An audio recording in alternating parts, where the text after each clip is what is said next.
Hi, this is Jennifer with City Farmhouse Antiques, and this is your first clue.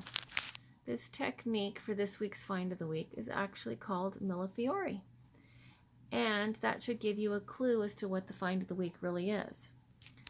These are gorgeous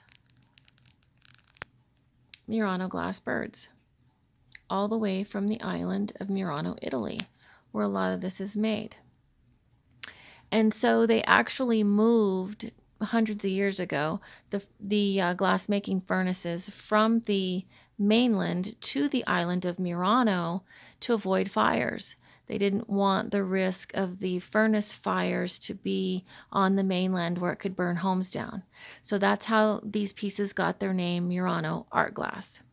And somebody used to tell me the more you handle glass, you pick up glass, the more you'll be able to tell, you know, if it's authentic or not. And that is sure true for Murano glass because it's very, very heavy and it's very, very thick.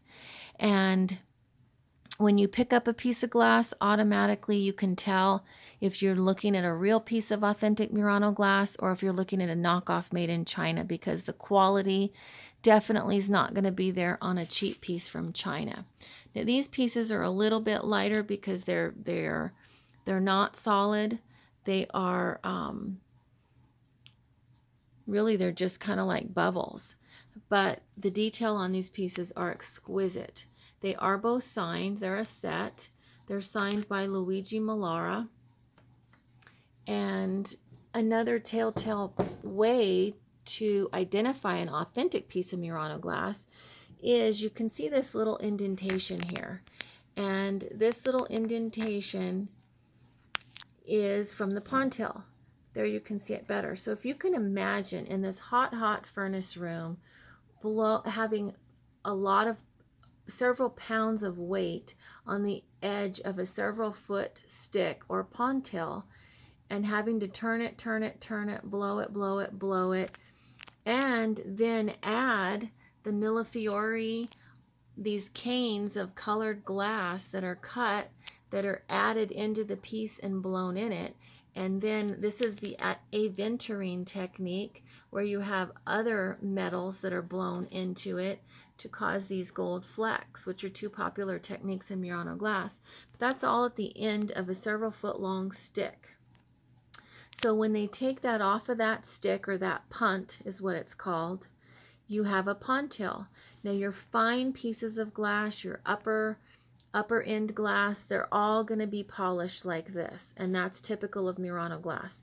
So if you look at a piece and the weight is not there of the piece, it's not heavy when you pick it up, it's not thick, and then you turn it over and you see a pontil that's very rough where it did not get polished, they just simply cut it off and left it, it's not going to be an authentic piece of Murano glass. You also want to always look for a signature. There you can see the Mallara signature there. And this artisan, he actually trained under, originally he trained under the famous Alfredo Barbini, who's a very, very well-known Murano glass maker. And he was born in 1952, Luigi, and then he went on and he precepted under Licio Zanetti, who's another very famous Murano glass blower. And went on in the 80s and opened up his own studio, the Vinteria Luigi Mallara glass making studio. And so he's known for his hand-blown fish and different pieces, sculpted pieces, but these are absolutely exquisite. They're about 16 inches tall by about 10 inches long, just this piece alone.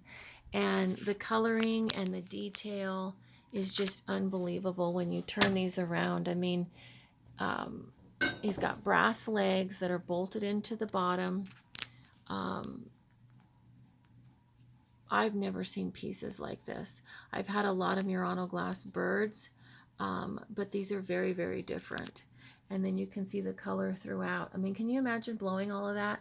And that is the sad part, is that this fine artistry, the younger generation, I was told, is not wanting to continue the tradition. It's too much work, it's hot, it's tedious, And, you know, that makes me a little bit concerned for the future of some of this glass. It may be harder and harder to find. But this is our find of the week. Those are some tips about identifying authentic Murano glass. Be sure and check us out on our website at www.cityfarmhouseantiques, where we have more than just antiques. And give us a like on Facebook.